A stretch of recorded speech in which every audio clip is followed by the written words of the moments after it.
Have you ever worked on a team comprised of people from all over the world and wondered why you were having difficulty communicating and getting work done? That's because every culture has their own way of communicating. Today, we'll chat about how different cultures communicate, give negative feedback, make decisions, and perceive time in the hopes that you can improve your team collaboration. Let's get started. Welcome to the Ladybug Podcast. I'm Kelly. I'm Allie. And I'm Emma, and we're debugging the tech industry.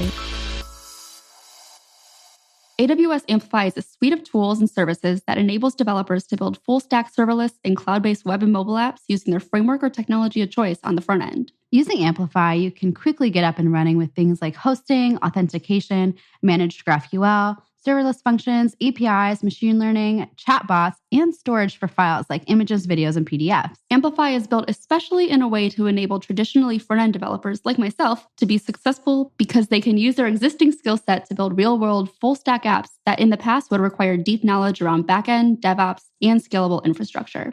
The Amplify console then allows you to use a GitHub repository to deploy a globally available CDN with CI and CD built in. To learn more, visit aws-amplify.github.io.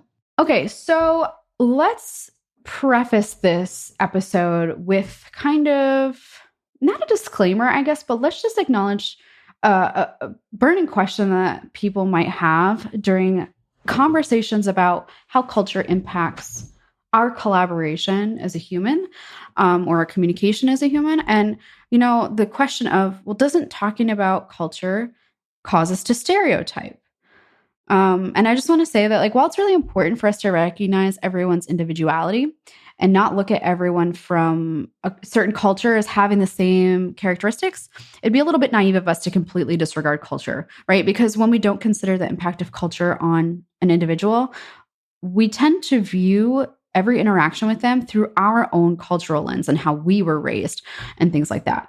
Because the culture that we're raised in impacts the ways that we collaborate and communicate. So that was just kind of like my little bit of a preface getting into this. But yeah, I'm excited to share this with y'all because I've given this talk a few times. Allie was actually the first person to see this talk because I wrote it for All Things Open last year in Raleigh. So yeah, I'm excited. Have y'all worked with people from different cultures? I definitely did, especially when I was working at CDC, because they have the federal government is really interesting because in terms of becoming an employee of the government, it is a very difficult process. It's a very long and drawn out process. So a lot of the people who work for the federal government are actually working as a contractor and working as an employee for another company. So inside the CDC, everyone had, and maybe they've changed it at this point, everyone had a different badge based on whether you were a real employee, that was in quotes. You were an employee, you were a contractor, I think I had a different color when I was because I was a fellow, and I don't know, all kinds of really interesting differentiations, but all that to mean a lot of people coming from all different backgrounds, all different cultures. So that really was a really cool experience to work with so many different cultures. That's awesome. I have to an extent, but I've also mostly worked on really small geolocated teams. So teams that are all located in the same place. So probably less than both of you. Until now, until 3 weeks ago. Yeah, that's totally fair. Just for anyone listening, because I guess I wasn't super versed on what exactly culture means.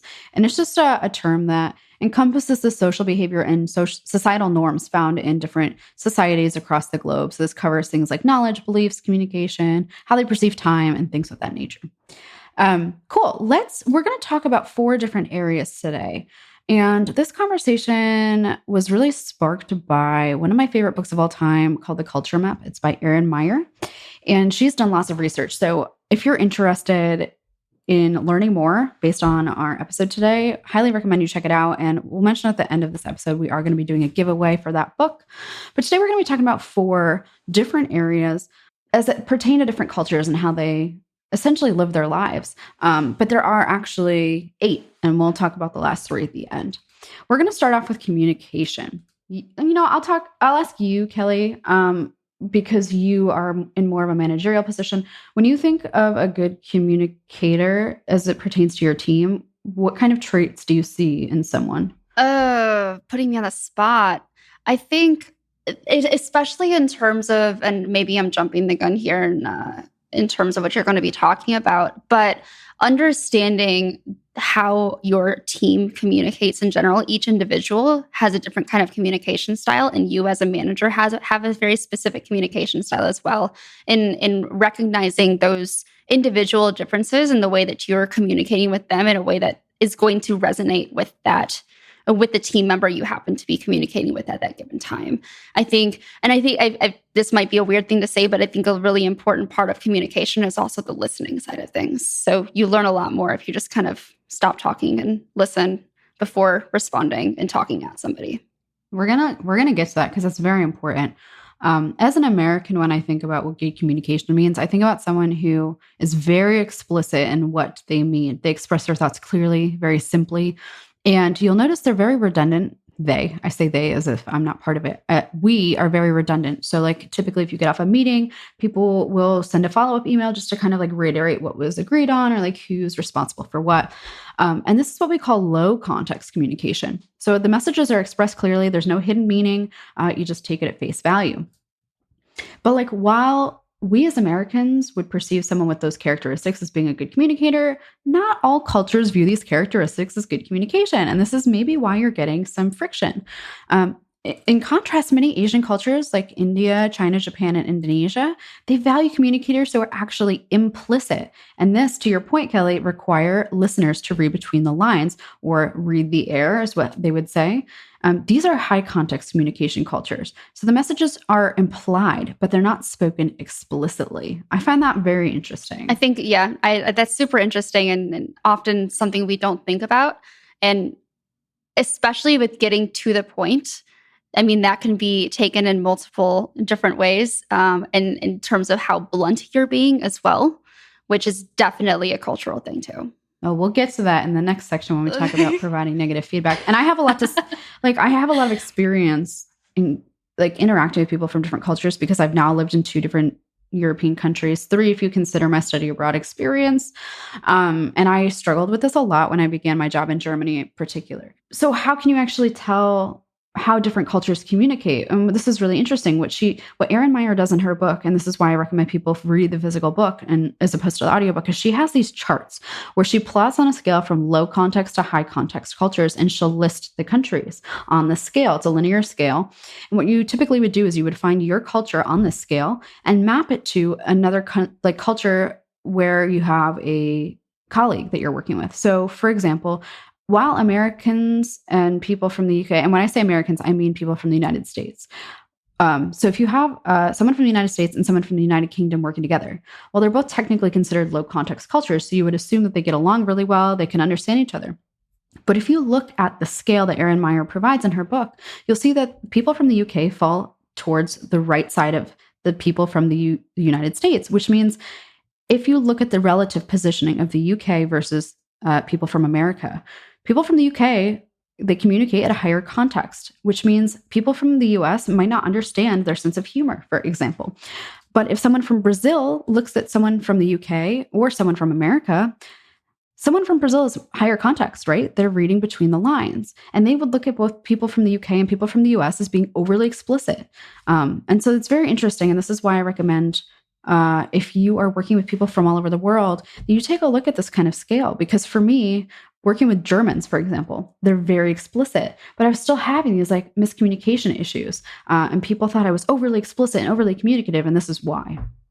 One other thing that's really interesting is that if you come from a high context culture, so someone from Brazil or Indonesia, and you work with someone from the US, for example, you might perceive your American colleague to be a little bit condescending in the way that they communicate with you, because they're very explicit, they're redundant, and you might perceive that as them putting you down. And realistically, it's just how we communicate as we're brought up in the American culture, versus like if you as an American or we as Americans have worked with people from higher context cultures and they don't communicate as explicitly, and when they speak, they intend us to read between the lines and we don't, we can perceive them as being a little bit shady or like not being transparent. And this is where we get a lot of this friction on multicultural teams. Have y'all ever had this happen before where you're on a team and you just feel like no one is communicating properly? You're like, you walk away with an understanding of what you think the next steps of a project are, and then you come to find out later, like someone else interpreted it differently? Yes, for sure. All the time. Yeah, that's really hard. But I think what the most interesting part about communication style for me was realizing that the history of a culture impacts its communication style. This is so fascinating. So let's take high context cultures like China and India. They have a long shared history. So they're really focused on relationship-oriented societies. And you typically will have traditions passed down from generation to generation. But when we look at the US, which is possibly the lowest context culture in terms of communication, America's only a few hundred years old. And it was impacted by a multitude of immigrants from all over the world. And all of these immigrants had different shared histories and languages. So if people wanted to communicate in the United States, they had to be very explicit. And we can see this reflected in the language of a culture as well. English, I didn't realize this before I moved abroad, but languages have different numbers of words. And like, it makes sense. It's not something I ever consciously thought about. So for example, English, because we're low context, we have over 500,000 words in the English language. But French, which is a higher context culture, has only 135,000 words. So you can see that like people who speak French are expected to read between the lines. They have less words. So the same word can mean multiple things. I found that like super cool. It's also like, it kind of explains why we struggle so much to write our papers and everything in grade school, and why we have some kind of thesaurus to choose a different word, because there are so many words to choose from that mean the same exact thing. Quite the opposite of what the case is in French. I wonder if writing your papers in French, like growing up as a grade school student, would be easier compared to writing them in English as somebody based in the US, for example. Obviously, I have no way of testing this because you're in one place, you're in the other place. But I don't know about easy. I feel like easy is subjective. Oh, totally. Right? So like, yeah, you might have less words, but that means you have to like carefully think about how you need to portray the combination of words to make your point. I think this also ties into our outliers discussion from last season. Maybe we can link that. And especially the number system, I keep thinking of that and how that differs from country to country.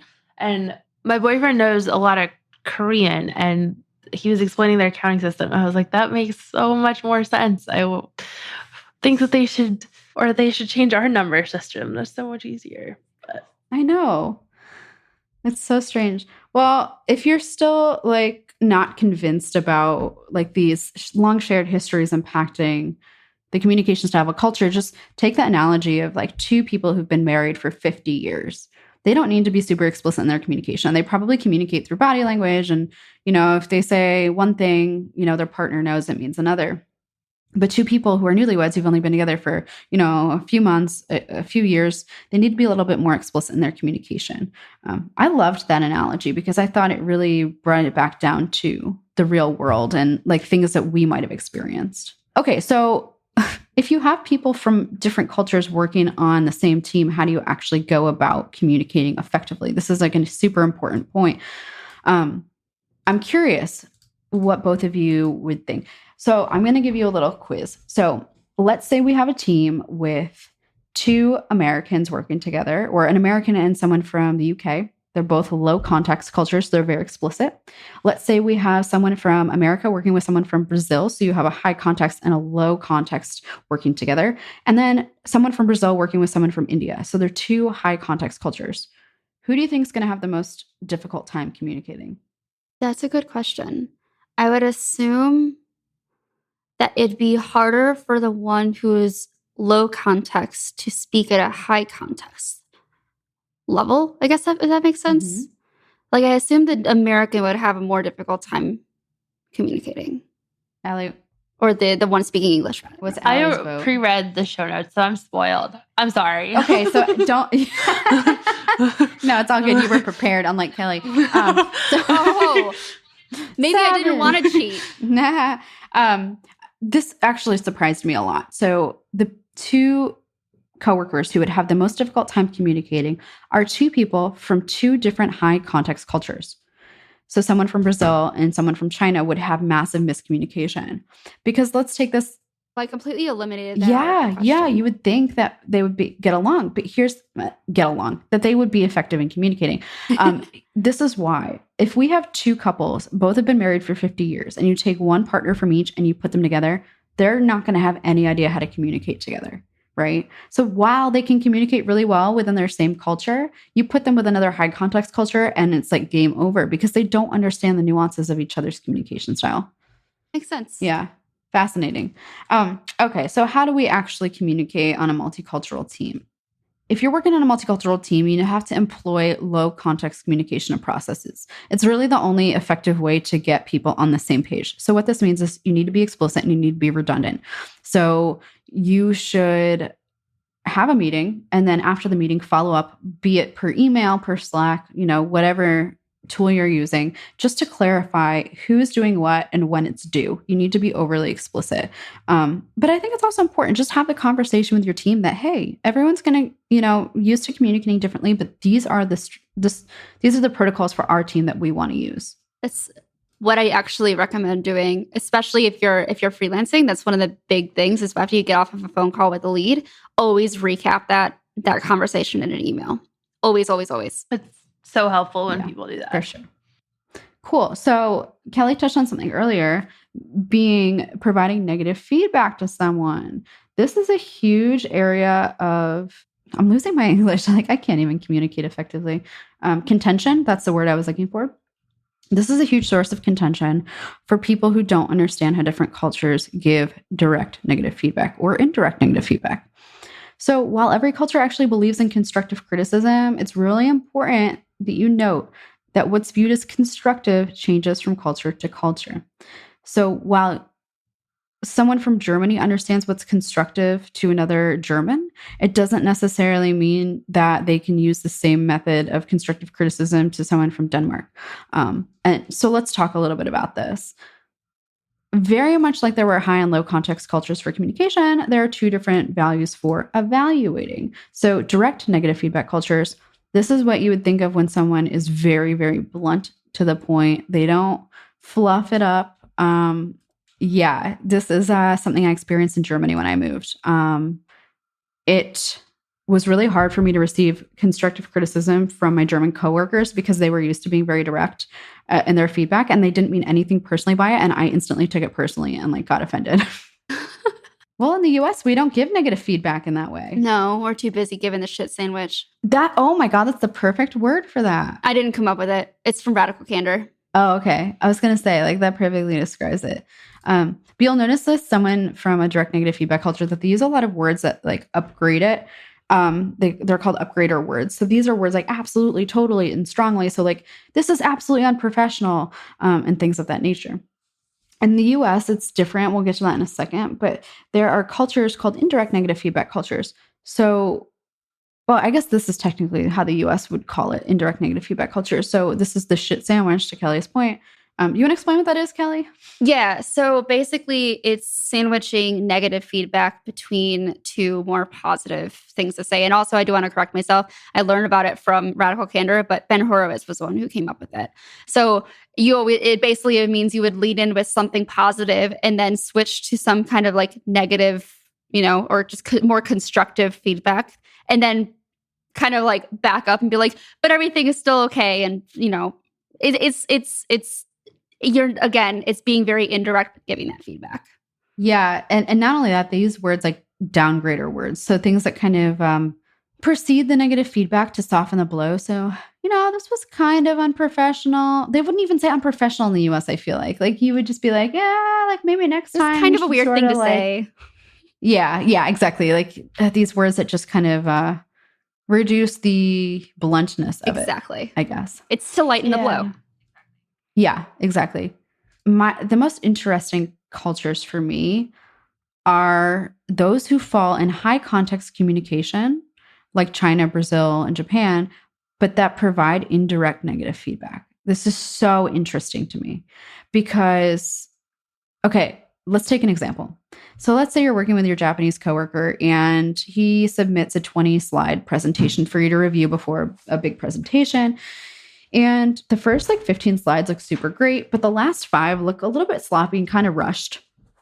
You should not give him direct feedback. First of all, you should give this feedback in private, because people from these cultures do not give direct negative. They don't give negative feedback in front of others. It's just disrespectful. Not only that, you should just say what was good and omit the bad.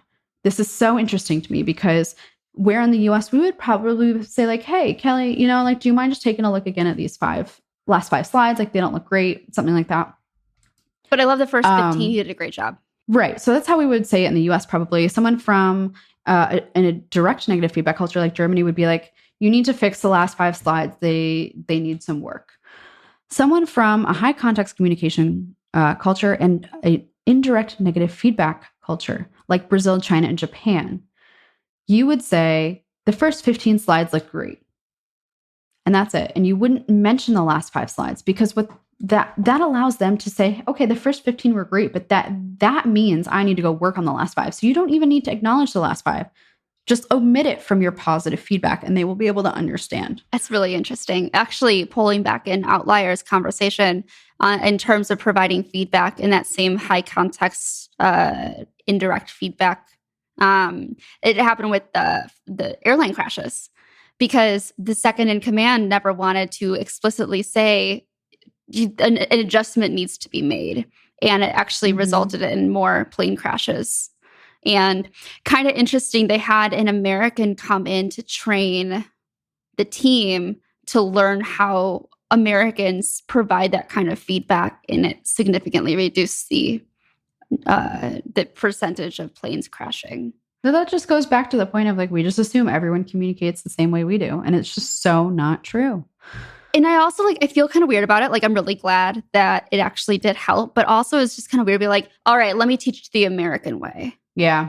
It seems very like US centric, but I mean, like, if you were going to work in an Asian culture, like, you would have to go through the same type of training essentially, or you wouldn't be able to effectively communicate with people. It's just, but it doesn't just impact giving negative feedback and communicating. It also impacts decisions and how you make decisions at work. This was very interesting to me. I said that like a drink every time I say this was very interesting. Are you trying to kill me? This is something I actually did notice when I moved to Germany, was how they made decisions. So both cultures, both people from Germany, people from America, view each culture as being extremely hierarchical in nature, meaning that they follow strict protocols and procedures. But these misconceptions are really just fostered from a lack of cultural decision-making and misunderstanding that.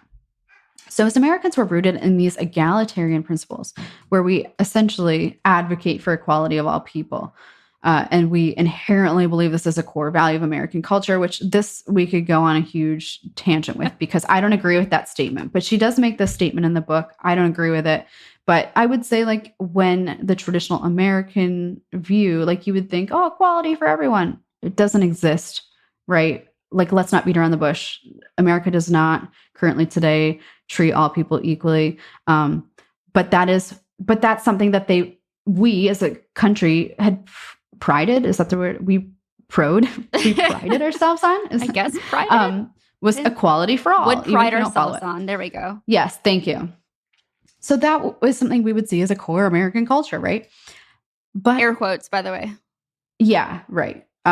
Germans perceive Americans to be extremely hierarchical in decision-making process. And this is because German culture actually places more emphasis on group consensus than American culture. So being in Germany, I would notice like my team would get together for like 3 hours to debate the best way to tackle a problem.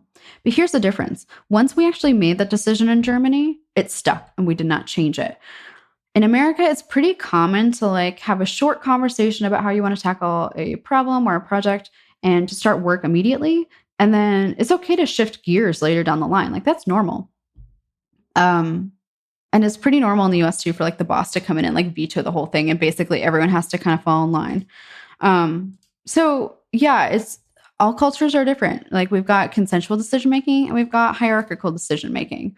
And it's pretty important to understand how different cultures make these decisions. It can impact how successful your projects are. I think that there's definitely a country culture thing, but I think it also may be a company culture thing to some extent as well, that there are like flat companies and companies with more hierarchy and different team dynamics on every team that you're on as well. Like I've definitely noticed that some teams it's like you talk forever about something rather than just doing the thing or trying to do the thing and then coming back to the discussion once you have a little bit more information. But I've definitely noticed that. I do remember like my German coworkers complaining that like the Americans would change course like a third of the way through the project and then change it again 2/3 of the way through the project. And like that's just normal, like in iteration. But this again goes back to the history of the culture.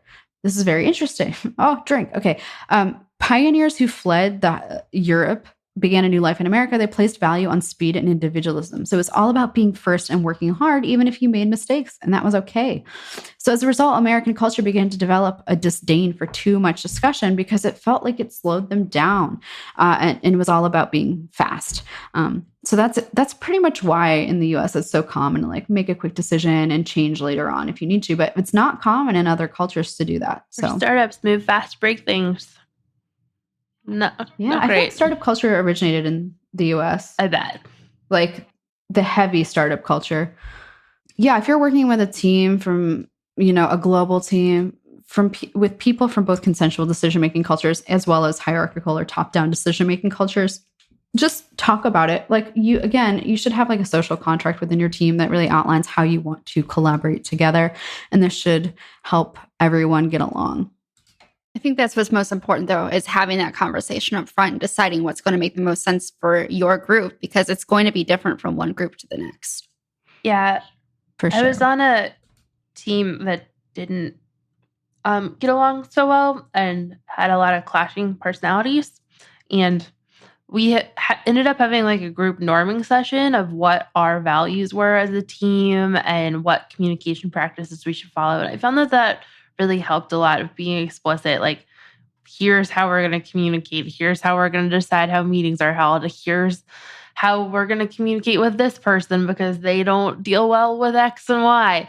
I think that really helped make it at least bearable. I agree. As everyone says, like, communication is key in any kind of relationship. And it's not just, romantic relationships. It's your friendships. It's your coworker relationships. It is every kind of relationship. Yeah. Yeah. And speaking of relationships, let's talk a little bit about trust. This was the most fascinating section for me, I believe. I learned so much in this section of the book because trust is a foundational element of any type of relationship. But how different cultures trust and how that affects your personal relationship with your coworkers is really, really important. We have two different types of trust. We have cognitive trust and affective trust.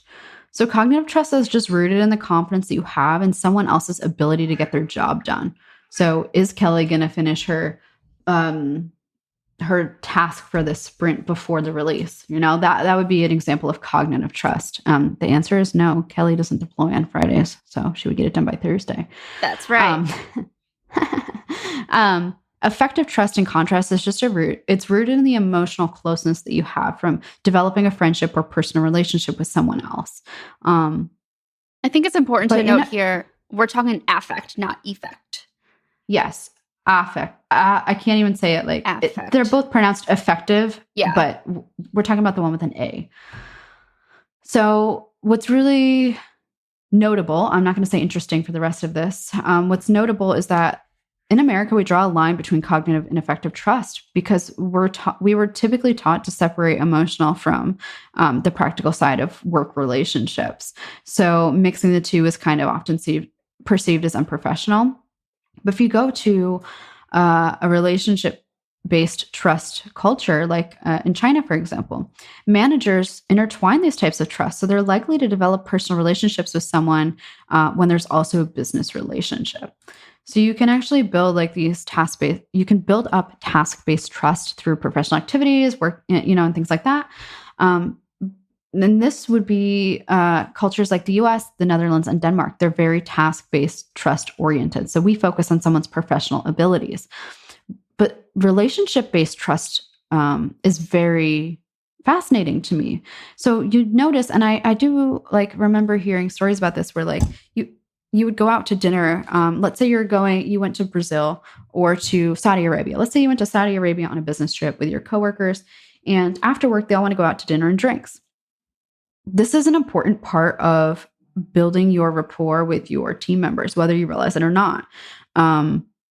Relationship-based trust is built through sharing meals and drinks with someone. So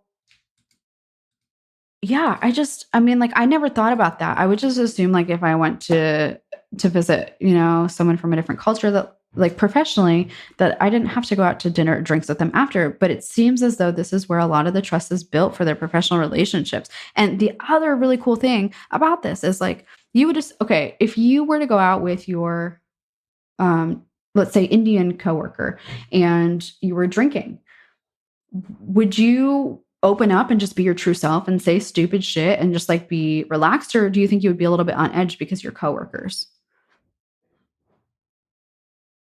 I'm asking both of you.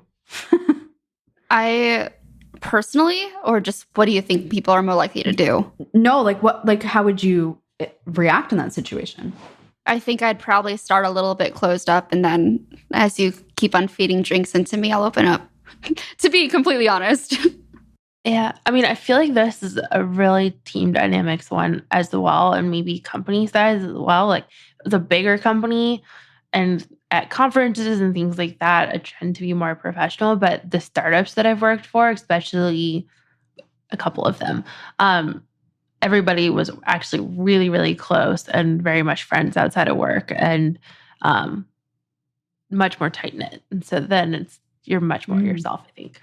So it depends. Yeah, that's true. I also want to acknowledge the fact that like this culture of going out and drinking after work, the startup culture is really toxic. And I want to acknowledge that because not everyone will feel comfortable going out and drinking. Some people don't drink, and that's totally fine.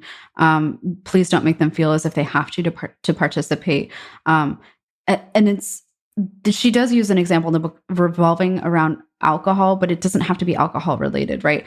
What's important here is that if you are out with your coworkers outside of the office, whether it be dinner, whether it be drinks, whatever, you need to be your authentic self. So don't be so worried about saying stupid shit or, mentioning things that are maybe like part of your personal life. People from these types of cultures, these relationship-based cultures, want you to be authentic. They don't care what you say outside of the 9-to-5 office. It shows that you are not hiding anything. Versus if you try to be like very like closed off and like, I don't want to say anything, stupid. That to them shows you're not transparent and you're not willing to trust them. So I'm not going to say that translates into everything, right? In the US, I do think this is a much different problem. But if you go to China, for example, it is customary to go out to dinner and just be yourself, right? Like, don't be so worried about saying something you don't think is appropriate. They would rather you be yourself. That allows you to build better trust than to be closed off. I thought that was cool.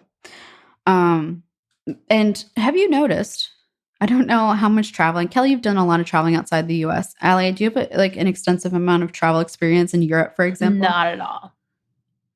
Not at all. I've been abroad a couple times, but only for short times. Unfortunately, I wish I have had the capacity to travel more, but I just haven't. No one's traveling this yeah, year. For sure. Do you find yourself smiling at strangers? No. When you travel? The fastest way to make somebody aware that you're American is by smiling at them. That's a very American thing. That's how people can spot that you're an American from like miles away or kilometers away. We're known as what's called a peach culture.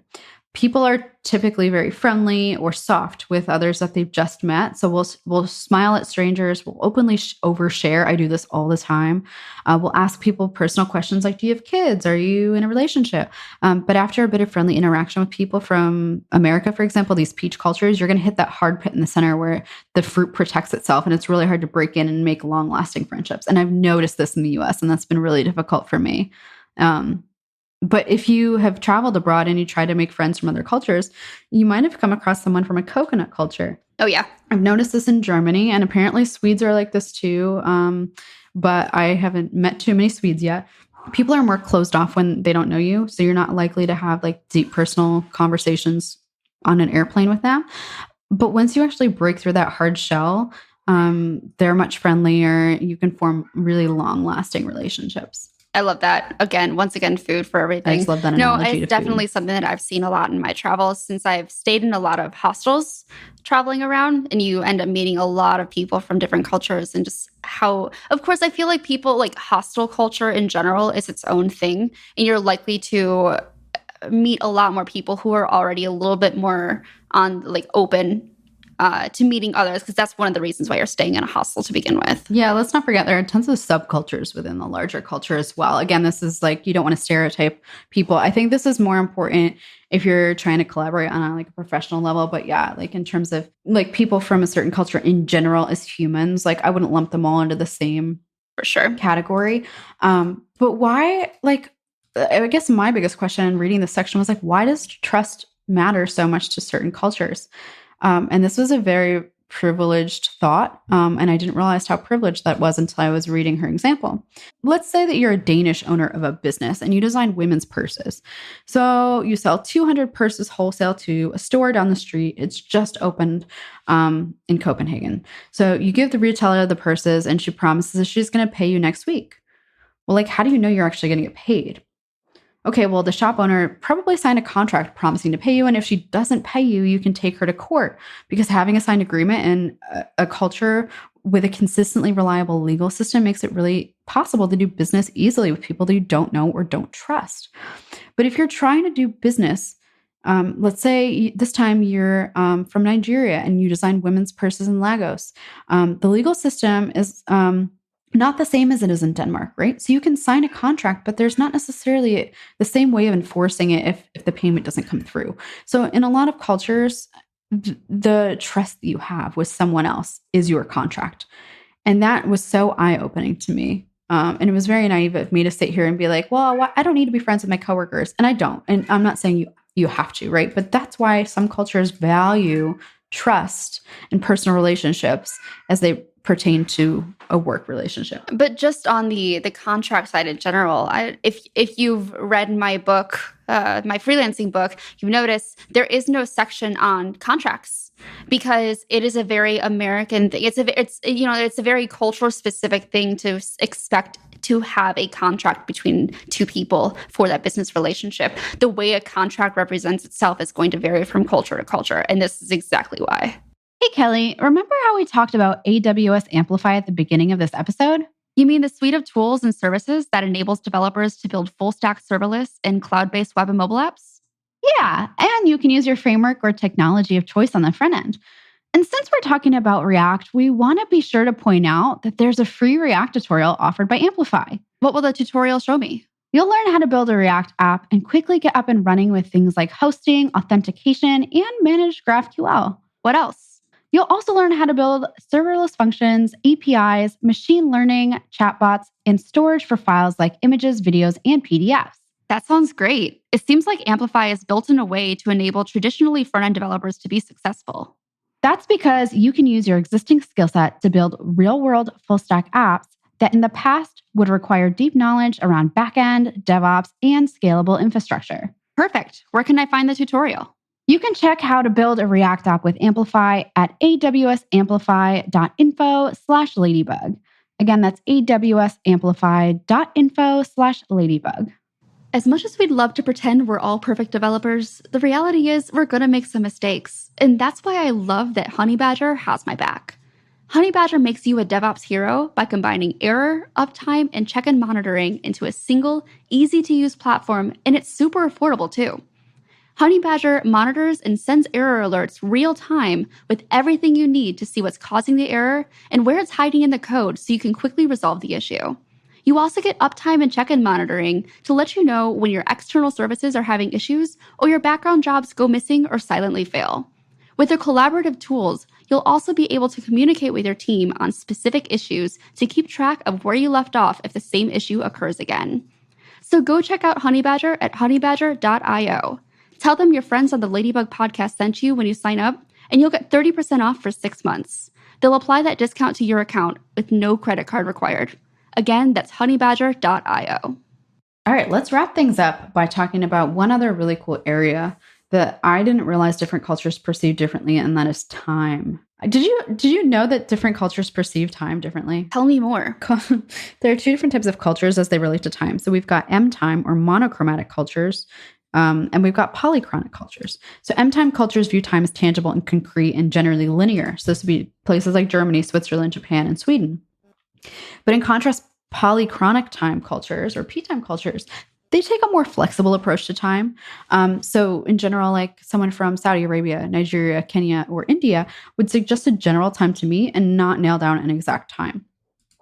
So like this was really relevant to me living in Germany, where I found appointments and train schedules and things like this. They're really enforced generally, and time is linear and people stick to a specific time. But if you are a farmer in the Nigerian countryside, for example, it doesn't really make a difference if you start work at 7 or 7:50. What matters is your ability to adapt to changes in your natural environment. And what we can do now is take these concepts of time and take them in the context of meetings. We have a lot of meetings. No one likes them, but the reality is that we have them. So in the US or Germany, for example, again, a monochronic time culture, you would probably see like an agenda circulated ahead of time, and you would stick to the agenda. And if someone like was having a side conversation in the middle of a meeting, it would be very inappropriate. But a culture with flexible time is more like an evergreen tree. So they might have an agenda at the beginning of a meeting, and it's just the trunk. It serves as the trunk of a tree, but there's no expectation that your meeting is going to progress linearly. So you might have subgroups that break out within the room. Someone might leave to take a phone call and things like this, and it's just normal. So I just found that super cool. Now I'm saying cool too much. It's super interesting. I'll go back to interesting. Drink. Because I don't know. Like I just assumed that all cultures were linear in time. And like I've had this problem where I have friends from different cultures and they're always late, or like, okay, I had this example. I had this friend in Germany and she was from Brazil, and like she invited me over for dinner and she was like, okay, be there at 6. And I show up at 6. She was like, why are you so early? Like people aren't going to get here for 45 minutes. And I'm like, you told me to be here at 6. Right. Yep. So it's just, I've had these issues in my personal life and not known why. Like you told me to be here at 6, I'm going to be here at 6. But for them, if they say 6, they mean 6:30, 7, around there. That's me. I'm always fashionably early to parties. So I think just to like deal with these different kinds of scheduling scales, just be flexible in your work style. Again, have discussions with your team, acknowledge the fact that people might be accustomed to working differently, and just create an agreement. But those are the 5. I said we were only going to cover 4, but guess what? We covered 5. And those were five of the points on the scale. There's so much more in this book, and I highly encourage you to physically read it because she has case studies and graphs and stuff of that nature. But there are 3 other metrics that she goes into, which are persuading, leading, and disagreeing. But what's really cool is like once you actually have all of these, you can plot cultures, like you can physically map out on a scale where they fall. And when you have 2 cultures, let's say you have a team with 3 different cultures, and you can plot each culture on this chart. And where you have a large gap between 2 cultures' lines means you are generally going to have disagreements or conflicts. And at that point, it allows you to pinpoint the areas, whether it's communication or persuading or things like that you need to work on. But I just want to kind of wrap it up and say, like, we're all motivated by the same fundamental needs. And, every individual is different. So we have to recognize it. But yeah, again, the culture that we're raised in has impacts on how we view the world. And people develop these biases around what is considered good communication or which arguments are stronger than others. So just be conscientious of the fact that not every culture experiences life, personally or professionally, the same way that we do. And learning about other cultures can really help us build these effective multicultural teams. So Emma, I have a question for you. If I wanted to go back and watch your talk, where could I do that? So I was so sad because the first time I gave this talk, I loved it. I had a great time. I got really good feedback. And like the recording was abysmal. Oh no. The audio didn't come through. It was awful. Luckily, I gave this talk twice more. I gave it once with Smashing Magazine, and I gave it once with, I'll find it. We'll link it in the show notes, but I gave it on a live stream. Oh, I gave it a 4th time too for Microsoft Diversity Day. We'll link them all in the show notes, but you've got options. Nice. Amazing. Nice. It's really kind of hard to like discuss these things without visualizing the graphs. That's one thing I liked about the talks is like my slides had the charts on them. So if you are able to, I would highly recommend like go check out the slides because they're very interesting. I'm done saying that word. I'm done. Should we talk about shout outs? Let's talk about shout outs. Emma, what is very interesting to you this week? I want to shout out my partner because he is so freaking patient with me. He's from Belgium, and this goes back to like we have miscommunications, not all the time, but like we've had miscommunications because I am very explicit and overly redundant. And like we were also coworkers, so like we know how it is to be professional, like communicate professionally as well as like communicate personally. And like God, he's so patient with me. So I just want to shout him out and say thank you. How about you, Allie? Mine is so random and less important than that. But I have this planner that I got. It's like a paper planner. It's such a, I don't know, low technology thing. But I have been really enjoying it and writing everything down and having my schedule for the day out on paper because I have a lot of meetings now. So it's the full focus planner. And I'm liking it. These are nice. I just looked them up. It's got like weekly things and quarterly things and daily pages. So big fan. Oh, okay. I need the daily planner because I cannot focus. Yeah. And you get to pick like a big 3 and another to-do list, and it has your schedule. I like it. This is a nice site. Yeah. The Lily Pulitzer daily one was the one I used to use all the time, and I loved it, but it was so big and bulky. These look a little nicer because they're like moleskin almost. It's also powered by Shopify. Ooh. Which leads me into my shout out. It's relevant, I promise. So I get a lot of questions about doing Shopify theme development, how to get started. And by the time this episode goes out, I think we'll be halfway through. But I am partnering with one of the developer advocates over at Shopify, and we're doing 4 live streams on Twitch going through the Shopify theme development process. So the first one's going to be intro to themes, and then we're talking theme build tooling. So like getting a build process in place, building out specific theme functionality versus using an app, and then lastly, theme performance. So they're going to be live on Twitch, but of course it's Twitch, so you will also be able to go back and watch the other 2 that have already happened, potentially 3. I don't know when this actually is airing. Either way, I highly recommend checking it out because it's going to be a lot of fun, and I've never really done Twitch streams before, so first time for everything. I remember my first Twitch stream, and I was like, so it was with Jason for Learn with Jason. And like, I did not understand the concept of like stickers. Like people can post noises and stuff. I'm very confused by it. I had the same thing when I was, my first one was with him as well.